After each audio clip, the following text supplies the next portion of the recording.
My stepmom thought she'd stolen my inheritance, but my late father's hidden legacy was far more valuable. I'm 25. I lost my mother young, too young to fully process the grief, but old enough to carry the weight of her absence through my teenage years. The house seemed emptier after she passed, its halls echoing with memories of her laughter. Dad did his best, but there was always something missing, a void that seemed impossible to fill. When he married Linda 3 years later, I wanted to believe in second chances. She swept into our lives like a fresh breeze, all bright smiles and gentle words. In those early days, she was everything a grieving teenage girl could want in a stepmother, attentive, understanding, and seemingly genuine in her desire to build a new family together. "You remind me so much of your father," she would say, helping me with homework at the kitchen table. "You have his determination." Looking back now, I should have recognized those comments for what they were: careful studying of our family dynamics, learning where the power lay. The facade began to crack slowly, almost imperceptibly at first. Small comments about the family business, casual questions about Dad's investments, subtle ways of positioning herself at the center of family decisions. But I was too young, too eager to believe in our reconstructed family to see the warning signs. The future, it became Linda's favorite word, especially after Dad got sick. She would speak about it in hushed tones with my brother Billy, their conversations stopping abruptly whenever I entered the room. I told myself they were just trying to protect me, to shoulder the burden of Dad's illness so I wouldn't have to. I was wrong. Dad's decline was swift and merciless. Cancer doesn't care about family dynamics or unfinished business, it simply takes. In his final months, I noticed changes in how decisions were being made. Billy spent more time at the office, Linda became more involved in financial discussions, and I felt increasingly pushed to the margins of my own family. The morning Dad passed, I wasn't there. Linda had convinced me to go home and rest, assuring me she would call if anything changed. When the phone rang at 3 a.m., it wasn't Linda on the line, it was a nurse. By the time I reached the hospital, they had already moved his body. Linda and Billy were in Dad's room, heads bent together over paperwork. "We need to think practically now," Linda said, not even looking up as I entered. "Your father would want us to handle things efficiently." The reading of the will came a week later. I arrived at Dad's study, a room that had always been his sanctuary, to find it transformed into what felt like a corporate boardroom. Billy sat behind Dad's desk as if he already owned it, while Linda perched elegantly in an armchair, her daughter Jenna beside her. The lawyer's arrival felt like a formality, a final act in a play where everyone knew their lines except me. The initial reading was devastating, not just because of what I lost, but because of how meticulously it had been orchestrated. The family business would go to Billy, the house and majority of assets to Linda. Jenna would receive a substantial trust fund.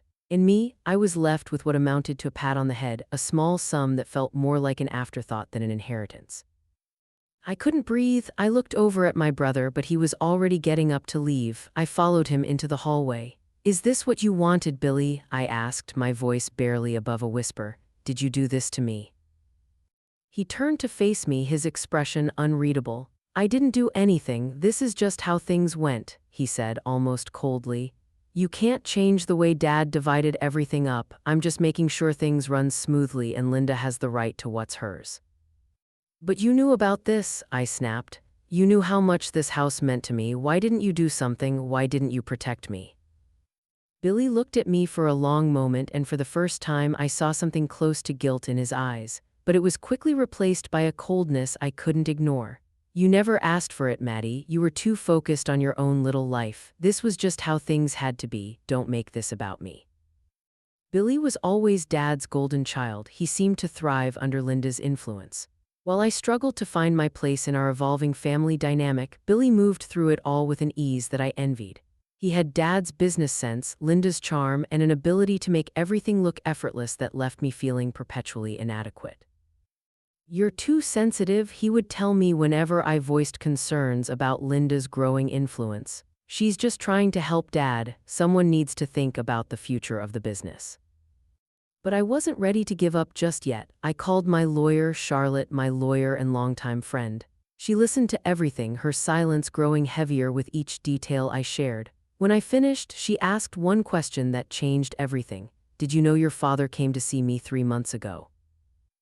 That meeting turned out to be the first thread that, when pulled, began to unravel the entire tapestry of lies Linda had woven.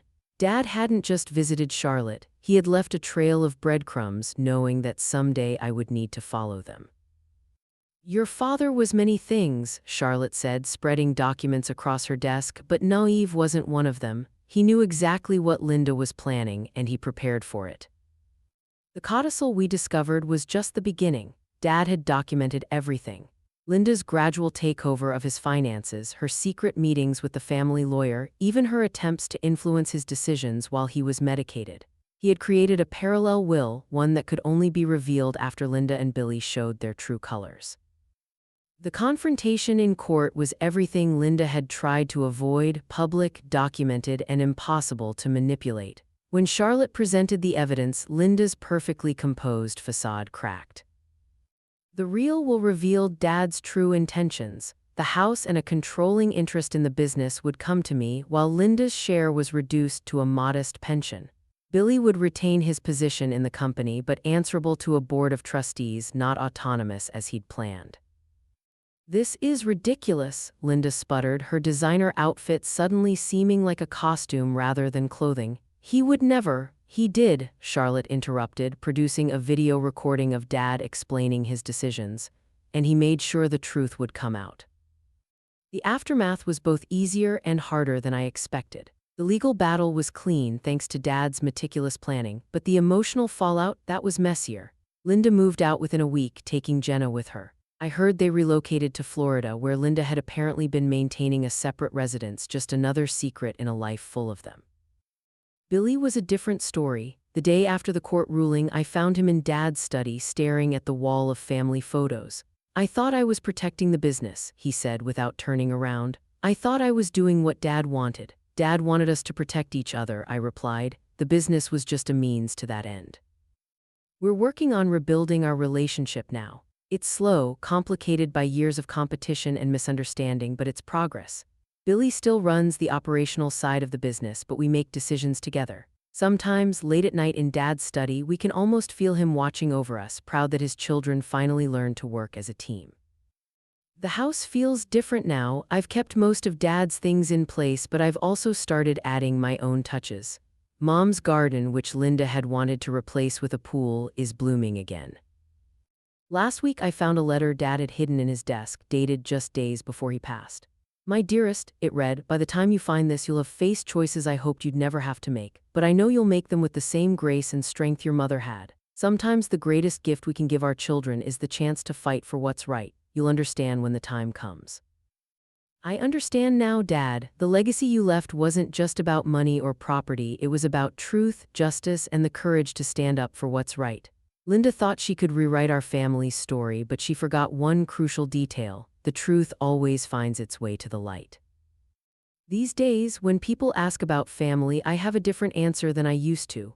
Family isn't just about blood or marriage certificates. It's about trust, honor, and the willingness to fight for what matters. My father taught me that in life, and somehow he managed to teach me the same lesson even after he was gone.